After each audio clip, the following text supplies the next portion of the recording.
आज से लगभग 5 साल पहले की बात है, जब मैं 12 कक्षा में था और पार्ट टाइम जॉब करता था। मेरे ऑफिस के ठीक सामने में एक आंटी का पेन गेस्ट था, जहां पर कोई 4 से 5 लड़कियां रहती थी। वहां की सभी लड़कियां मुझे भैया कहकर बुलाती थी। एक दिन उस घर में एक लड़की रहने आई जिसका नाम स्नेहा था। वह पास के एक जिले की रहने वाली थी और यहाँ पीएससी की कोचिंग करने आई थी।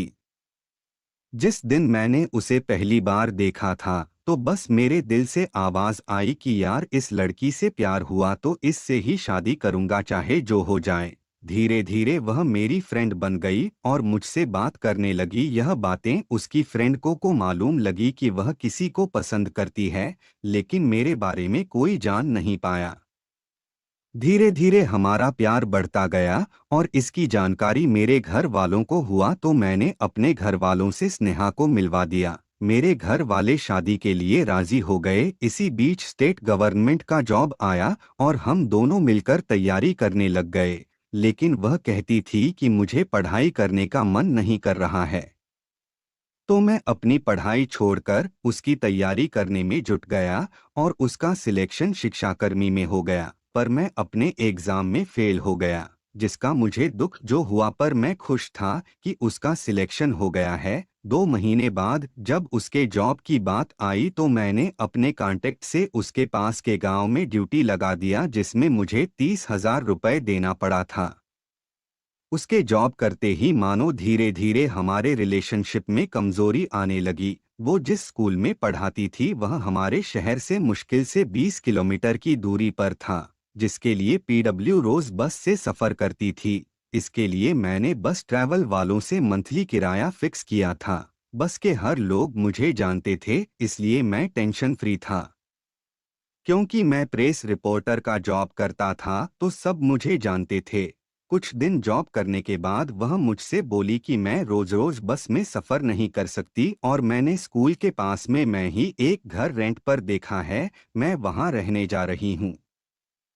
तो मैंने उससे कहा कि यह बात मुझे पहले क्यों नहीं बताई, तो उसने कहा कि नहीं ताई, अब बता रही हूँ ना, और वहां रहने चले गई। वहां जाने के बाद तो स्नेहा मुझे कॉल नहीं करती थी। वह अगर करती थी तो 1-2 दिन के बाद करती थी, और जब कभी मैं कॉल करके पूछता तो वहां बहाना बना देती, क्यों कोई आ रहा है या मकान मालिक है, कुछ भी कह देती।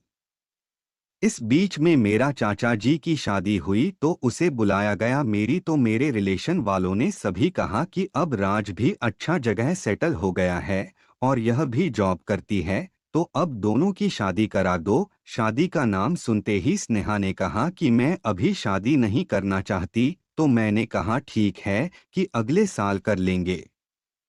कुछ दिन बाद स्नेहा ने मुझे फोन किया और कहा कि मैं घर आ रही हूँ, कुछ जरूरी बात करनी है, और फोन काट दिया और मेरे फोन रिसीव नहीं की। जब वह घर आई तो मुझे मेरे रूम में बुलाकर कहा कि आज के बाद मैं उसे कॉल नहीं करूं और भूल जाऊं, तो मैंने कारण पूछा तो वह नहीं बताई और चले गई। उस दिन और उस रात मैं बहुत रोया। इस बीच में हर रोज उसे फोन करता और वहां मेरे फोन नहीं उठाती थी। एक दिन मेरे दोस्तों ने बताया कि स्नेहा किसी लड़के के साथ मूवी देखने आई है, तो मैं वहां पहुंचा और उसे कारण जानना चाहा, तो उस लड़के ने मना किया बताने के लिए, तो मैंने और मेरे दोस्तों ने उस लड़के को वहीं पर पिटाई कर दी। थाने में ले जाकर अंदर करा दिया और स्नेहा से पूछा तो उसने फिर भी कुछ नहीं बताया और मुझे फैमिली की कसम देकर उसे थाने से छुड़ाने को कहा और मेरे फैमिली में बता दिया, तो मजबूरी में मुझे उसे छुड़ाना पड़ा। लेकिन उस लड़के को वार्निंग दिया, आज के बाद अगर मुझे स्नेहा के आसपास दिखा तो इससे बुरा हाल करूंगा। इधर एक दिन मैंने अपने दोस्तों के फोन से स्नेहा को कॉल किया और उसे मिलने के लिए बुलाया। जब वह मिलने के लिए आई तो मैंने कहा कि अगर तू उस लड़के को पसंद करती है तो मुझे बता दिया होता, मैं कुछ नहीं कहता। और अगर तुम उस लड़के को चाहती हो तो आज के बाद मैं ना तुमको फोन करूंगा और ना ही मिलूंगा। इतना ही कहकर मैं वहां से चला गया। कुछ दिन मुझे मेरे ऑफिस से एक न्यूज़ के लिए कलेक्टर साहब के साथ उसके स्कूल गया। तो वह मुझे देखकर डर गई, लेकिन मैंने उसके तरफ नहीं देखा, ना ही उससे कोई बातचीत की। मगर उसकी स्कूल के स्टाफ मुझे जानते थे, तो सब लोगों ने मुझसे बात की। इसी बीच उसके स्कूल में उसकी एक फ्रेंड थी जो हम दोनों के बारे में जानती थी। उसने मुझसे बात की और कहा कि आपसे बात करनी है, तो मैंने उसे अपना नंबर दिया और कहा कि कभी भी फ़ोन कर ले। जब उसने मुझे फ़ोन किया, तो मैंने पूछा कि आप कौन? तो उसने कहा कि मैं बरखा स्नेहा की फ्रेंड। तो मैं अनजान बनकर बात नहीं करने की बात कहकर कॉल काट दिया। तो उसने कहा कि स्नेहा अपनी गलती पर अफसोस कर रही है और वह आपसे मिलना चाहती है। तो मैंने ठीक है कहकर उसे संडे को मिलने के लिए मॉल में बुलाया और मिलने के लिए गया।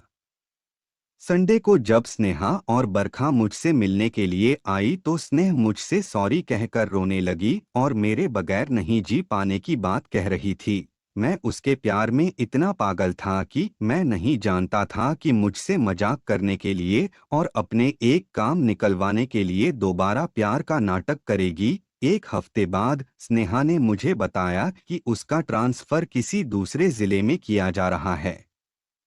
तो मैंने अपनी सेटिंग के बल पर उसका ट्रांसफर रुकवा दिया। इस बीच मैंने स्नेहा से कहा कि अब हम शादी कर लेते हैं। तो उसने 1 महीने का समय मांगा और कहा कि उसके बाद शादी करेंगे।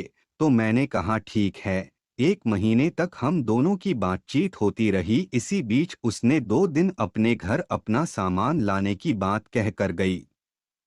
उसके बाद जब वह वहां से वापस आई, तो मैंने उसे फोन लगाया, तो उसने पहले मेरे कॉल नहीं उठाया और फिर मैंने दोबारा कॉल लगाया, तो उसने फोन उठाया और बात की। इस बीच मैंने उसे 1 महीने पहले की बात जैसे याद दिलाई, तो उसने कहा कि उसके घर वाले उसकी सगाई कर रहे हैं और वह शादी नहीं करने के बाद कहकर फोन काट दिया। मुझे भूल जाने की बात कही और दोबारा कभी फोन नहीं उठाया। उसके बाद से लेकर आज तक मैंने ना कभी उससे बात की है और ना कभी उससे मिला हूँ। हाँ, लेकिन इस बीच में 3 बार अपने आप को मार डालने की कोशिश कर चुका हूँ, जिसमें आज ये हालत है कि मैं अपने घर से दूर रह रहा हूँ। क्योंकि मैं अपने घर जाता हूँ तो मुझे उसकी याद आती है। इसलिए आज मैं अपना घर, परिवार, शहर, दोस्त यार, सब दोस्तों, आप लोग यह पढ़ने के बाद यही सोच रहे होगे ना कि मैंने उसे इतनी आसानी से यह सब करने दिया और मैं कुछ भी नहीं किया। तो एक बात बता दूं, मैं वह बंदा हूं जिसने कभी भी कोई काम चोरी छुपे नहीं की है। जब प्यार किया तो सबके सामने और अपने घर वालों को बताया भी और मिलाया भी, यहाँ तक कि मेरे रिश्तेदार जानते थे। और हाँ, मुझे उसकी खुशी चाहिए थी। उसे मैं रोता हुआ नहीं देख सकता। इसलिए आज तक मैंने कोई भी ऐसा काम नहीं किया है जिससे उसे दुख हो। जब कभी मैं अपने आप को अकेला महसूस करता हूँ तो उसकी याद आती है और उससे मिलने का मन करता है। आज मेरे पास सब कुछ है, एक अच्छी फैमिली, एक अच्छी बीवी, लेकिन दिल के एक कोने में आज भी मेरा ये दिल कहीं टूटा हुआ पड़ा है। हर खुशी के पल हाथों से छूट गए, अब तो खुद के साए भी रूठ गए। हालात हैं ऐसे जिंदगी में हमारी, प्यार की राहों में हम बिल्कुल टूट गए। ऐसे ही नई नई कहानियां सुनने के लिए लाइक, कमेंट एंड चैनल को सब्सक्राइब जरूर कर लें।